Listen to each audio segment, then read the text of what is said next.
Right after my husband and I shared the news about my pregnancy at his party, Sil, jealous as ever, tried to pick a fight with me. But her plan completely blew up in her face.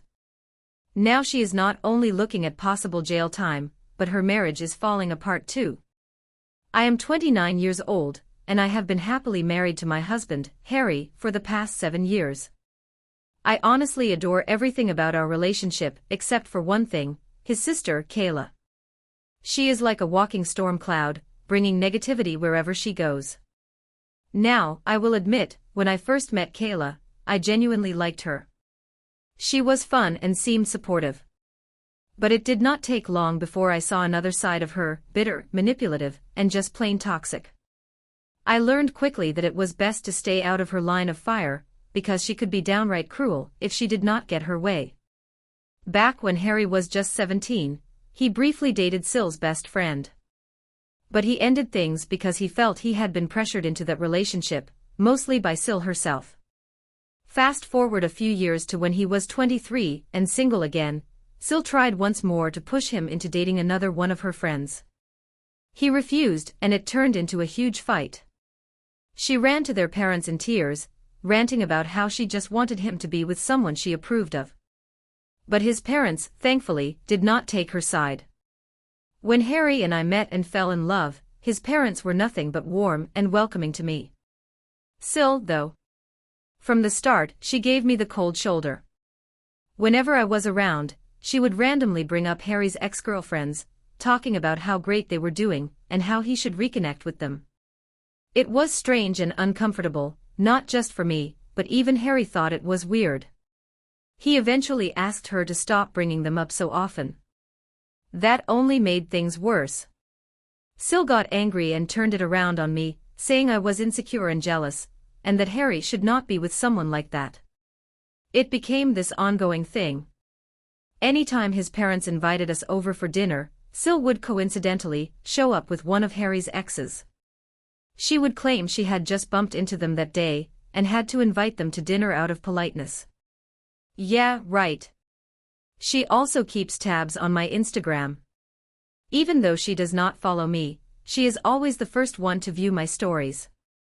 If a guy leaves a comment on one of my posts, she runs straight to Harry to complain that I am sharing inappropriate pictures. The two of us honestly just laugh at how ridiculous she sounds. When Harry and I decided to move in together, she actually tried to convince him to break up with me. She went on and on about how I had too many flaws as a woman, and that she could easily find someone way better for him. That one really stung. I had always been polite to her, never picked fights, and tried to keep things civil.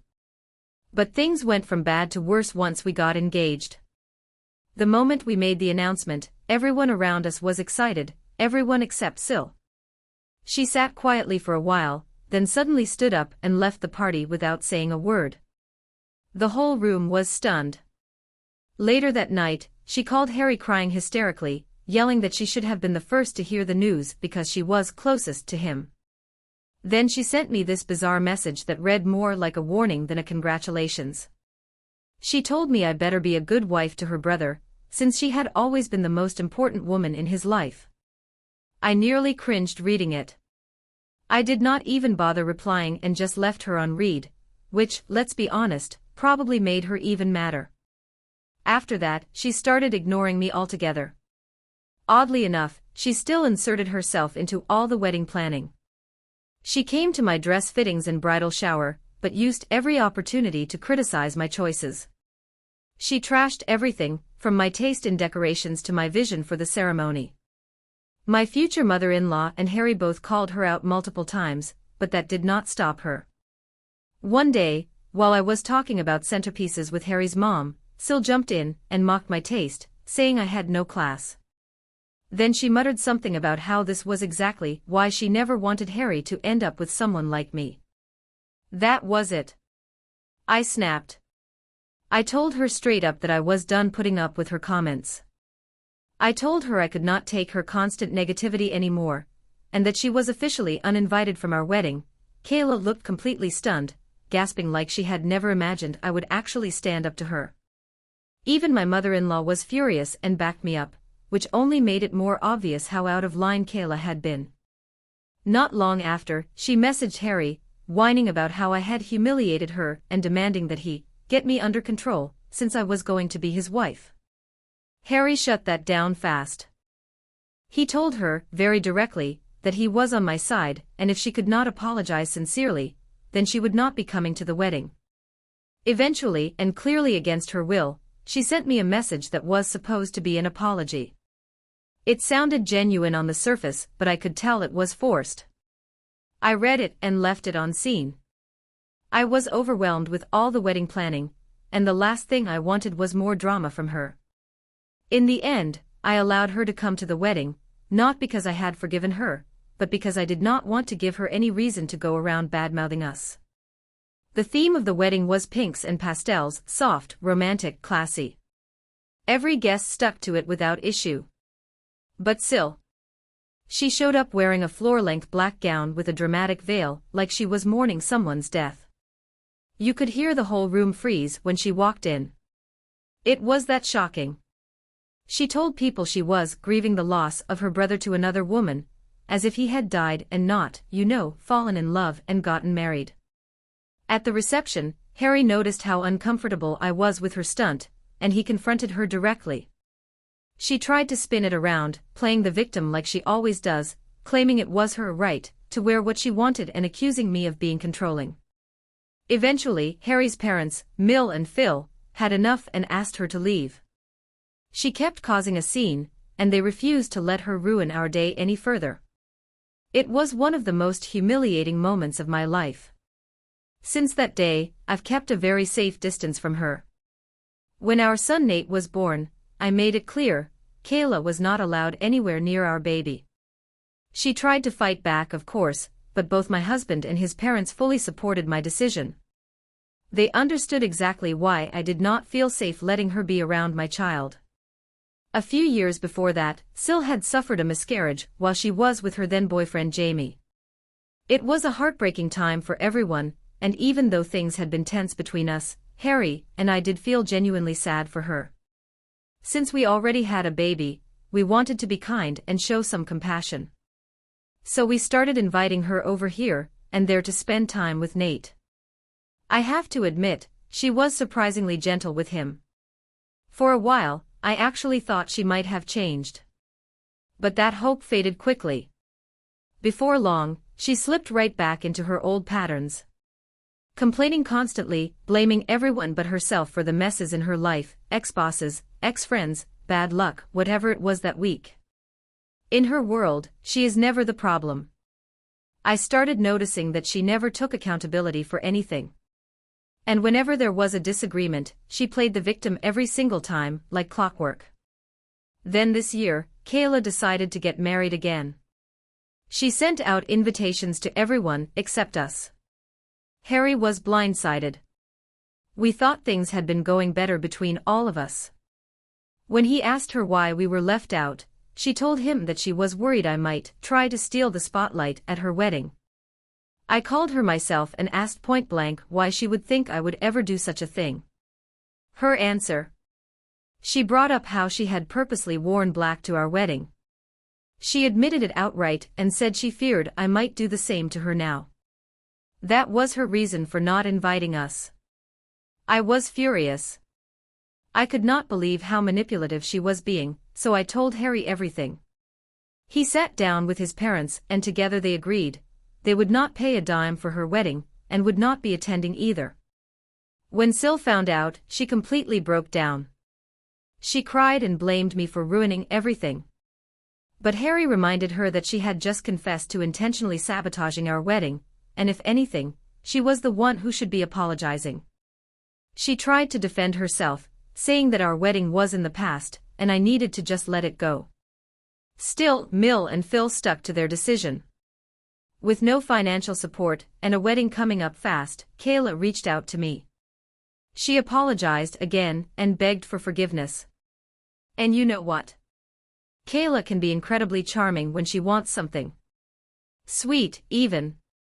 I do not like admitting it, but it is true. So I forgave her. I wanted to put it all behind us. Her wedding with Jamie ended up being lovely. We all went and had a good time. For a while it felt like things were okay again.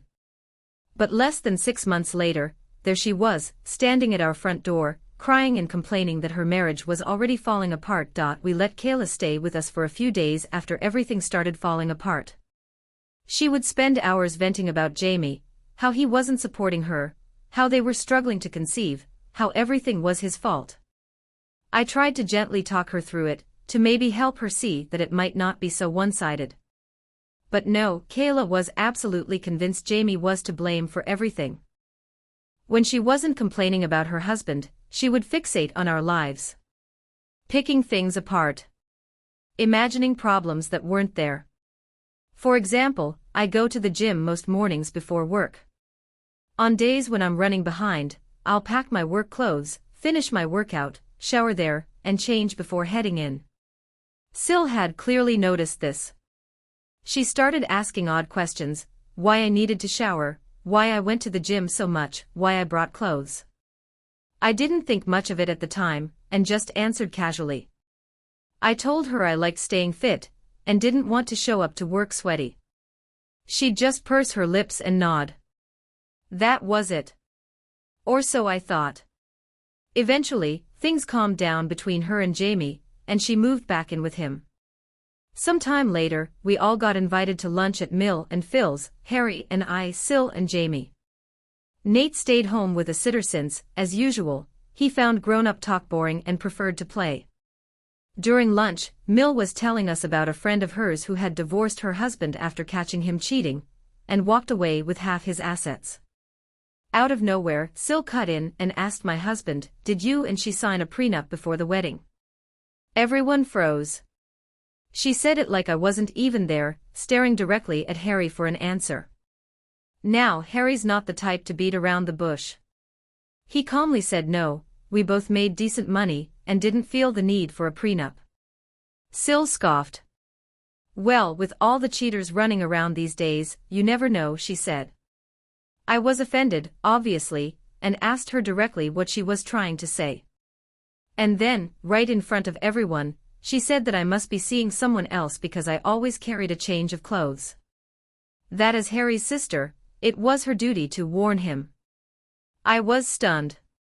Phil and Mill immediately shut her down, telling her to stop spreading such garbage and keep her nose out of other people's business.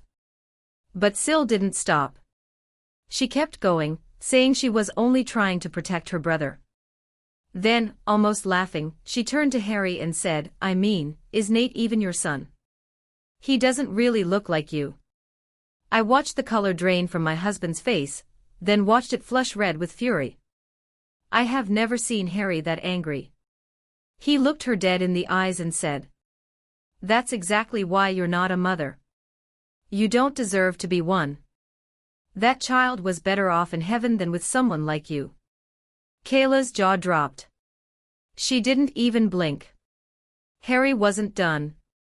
He told her she was a bitter, spiteful person who tried to ruin everything good around her just because she had nothing going for herself. He said she was a parasite in a marriage, doing nothing while her husband worked hard, and still finding ways to play the victim.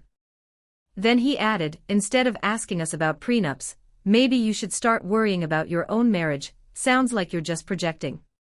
Kayla broke down crying. She looked to Jamie for support, but he sat next to her in complete silence. Not a word. Just stared straight ahead. Eventually, she got up and ran off to the bathroom. Harry was still livid. Mill tried to calm him down, while I rubbed his hand. He turned to me, apologized for what his sister had said about our son. I nodded. I got it. I knew exactly how much he was holding in. Honestly, I was relieved that Harry had finally stood up for me, and so publicly. I had taken enough from her over the years. After he cooled down a bit, he apologized to Jamie, but completely ignored Kayla. That day marked the end of everything. We cut her off. No calls, no texts, no emails. Blocked her on everything. Her behavior wasn't just affecting me anymore, it was hurting Harry too. And I refused to let that continue. Mill and Phil talked to us later and admitted Kayla had crossed a line. They had never seen their usually calm son explode like that, but they understood why. She just kept pushing him. It's been a year now since we last spoke to Kayla. Life has been peaceful. And then, 2 months ago, I found out I was pregnant. Finding out I was pregnant was a complete surprise. We hadn't even been trying. But my husband and I felt blessed, like the universe had quietly handed us something we didn't know we needed. We decided to keep it to ourselves until the timing felt right. And when better than Harry's birthday? Mill and Phil had planned a big backyard celebration for him, inviting close friends and family. We knew the atmosphere would be joyful, the perfect setting to share our news. What we didn't expect was Sil. Apparently, she had heard about the party through someone and decided to show up. Harry and I were both stunned when we saw her. She walked right up, hugged Harry tightly, and told him how much she missed him, how sorry she was about what had happened last year. Harry didn't flinch. He took my hand, looked her square in the eyes, and said, "You should be apologizing to her. You didn't insult me, you attacked her character." Sil turned to me, nodded, and apologized. She told me she had been going to therapy, that she realized how wrong she was, how cruel it was to humiliate me the way she did. I didn't believe her, not really, but I wasn't about to start a scene in front of everyone. So I simply nodded. Mill and Phil quickly came to us and whispered that they had no idea Sil would be there. They even offered to ask her to leave if we weren't comfortable, reminding us that this was Harry's party. But he didn't want to cause drama, so we agreed to let it go. Throughout the party, Sil acted like a completely different person. Smiling. Laughing. Mingling. She seemed unusually upbeat, suspiciously so. But she'd mentioned therapy, and part of me wanted to believe people could change. So I gave her the benefit of the doubt. Then came time for the cake. Harry gave a speech that nearly brought me to tears. He spoke about how lucky he felt to have another year with me by his side, how deeply he loved me. His words made me blush like a schoolgirl in love all over again. And then, we shared our news. We were expecting. The moment hung suspended in the air before it burst into cheers and laughter. My mother cried and hugged me. Mill and Phil had tears in their eyes. Everyone was congratulating us, buzzing with joy, asking about names and nursery plans. Everyone, except Sil. She just stood there, stunned. Her face shifted from shock to something harder to read. Anger. Jealousy. Resentment. Whatever it was, she turned around and walked away without a word. I felt that old worry start to creep back in. Was she about to ruin another moment? But guests kept coming up to talk, and I didn't have time to dwell on it. Later, when it was time for lunch, I got up to help bring food out, but Rick and my parents stopped me, insisting I sit and rest. I laughed and let them spoil me. As I waited, Harry was just about to bring me a plate when Sil suddenly appeared, smiling from ear to ear. She held out a plate of food and said loudly, "I wanted to serve you myself, just a small gesture to show how happy I am for you. And maybe to make up for the times I was less than kind." I took it with a polite nod. The crowd was watching. She walked away. I glanced at the plate, and my heart stopped. Shrimp. Right there in the center. It's no secret in my family that I'm highly allergic to shrimp. Everyone knows. And Sil.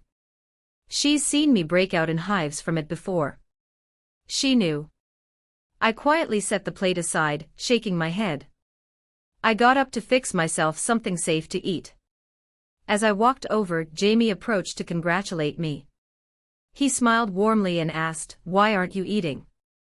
I gently pointed out to Jamie that Sil had served me the shrimp, probably by mistake, I said. He chuckled and told me not to worry.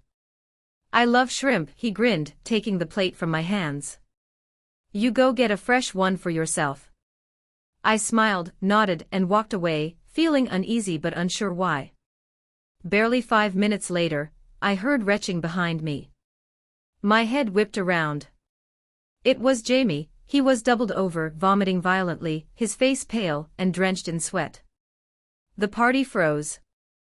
Gasps and clattering dishes filled the silence as he stumbled to get up. Harry and Kayla ran to him, their voices full of concern. Jamie tried to speak but only pointed, first at his plate, then at his throat. We all watched, horrified, as he collapsed to the ground. Someone screamed. Kayla dropped to her knees, clutching him. She looked over his plate, then up at me, her eyes wide. "Was this your plate?" she asked.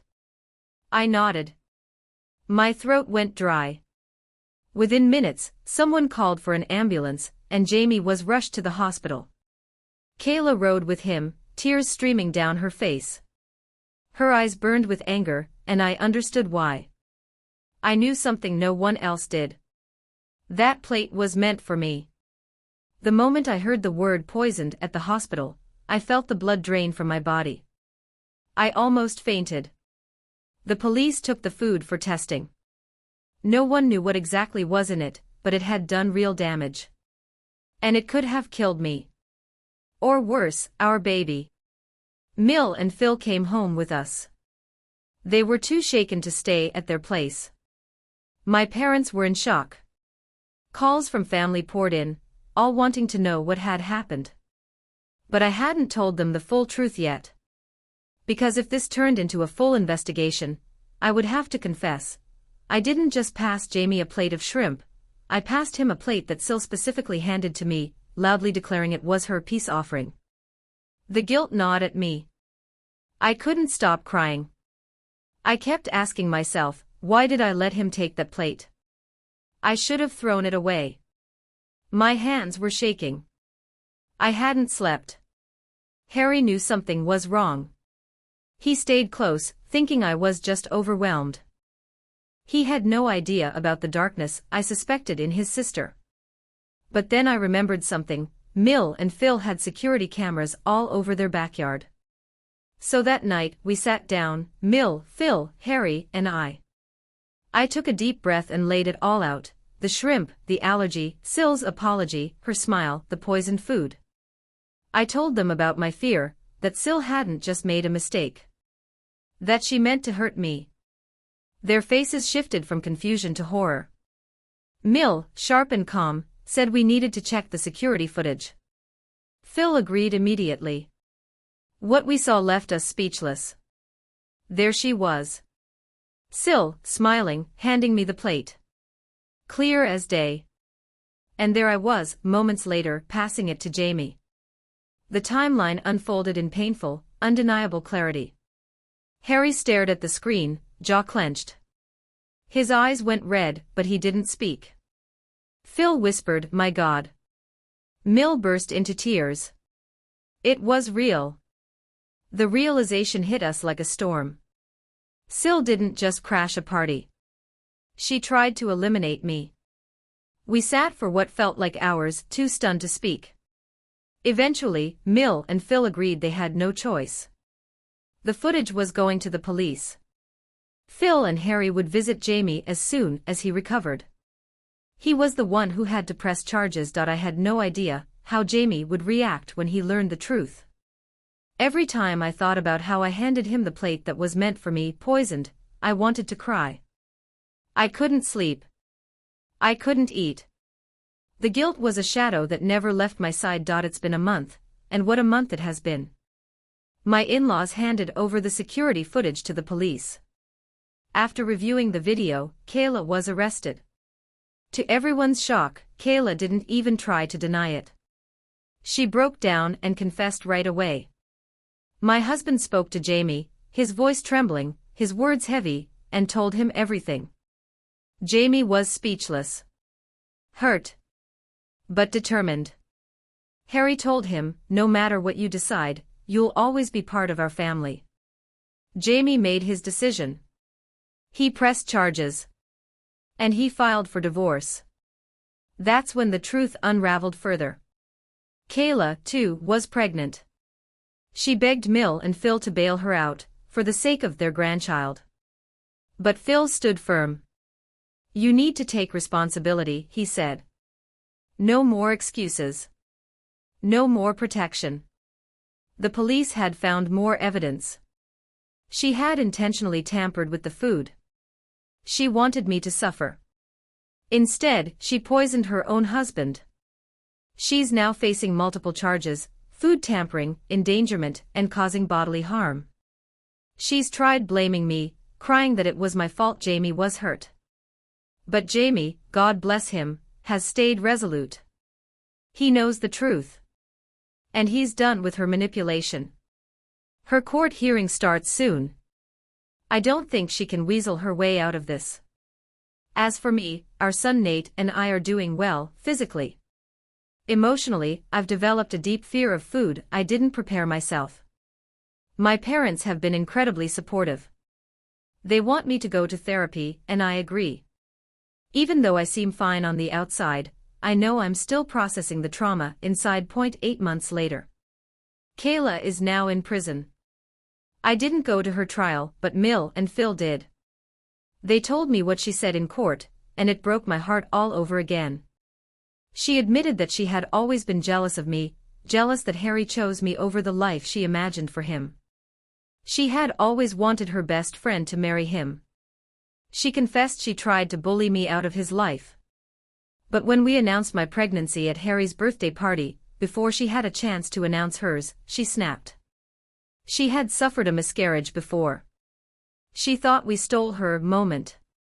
And so, in a haze of hormones and bitterness, she added rat poison to my food. She claimed she didn't want to hurt me that badly, just enough to land me in the hospital. She didn't expect I'd pass the plate to Jamie. Her excuse: I poisoned my own husband by accident, so I deserve a lighter sentence. The judge didn't buy it. She's been sentenced to serve real time. Jamie is officially divorced. He's healing. We meet up regularly, and he's still part of our family. He told me, kindly, firmly, that none of this was my fault. I cried. I've carried so much guilt, but hearing that from him brought a piece of peace back into my heart. As for us, me, Harry, and Nate, we've welcomed a beautiful baby girl into our family. Her arrival brought color back into our world. Nate adores his little sister. He kisses her forehead, sings her lullabies, and tells her she's his princess. And when I watch them, I feel something I haven't in a long time: hope. Our in-laws, our parents, they've all stood by us. They've helped us heal. And though the shadows of what happened may never fully disappear, our home is now filled with laughter again. We are finally okay.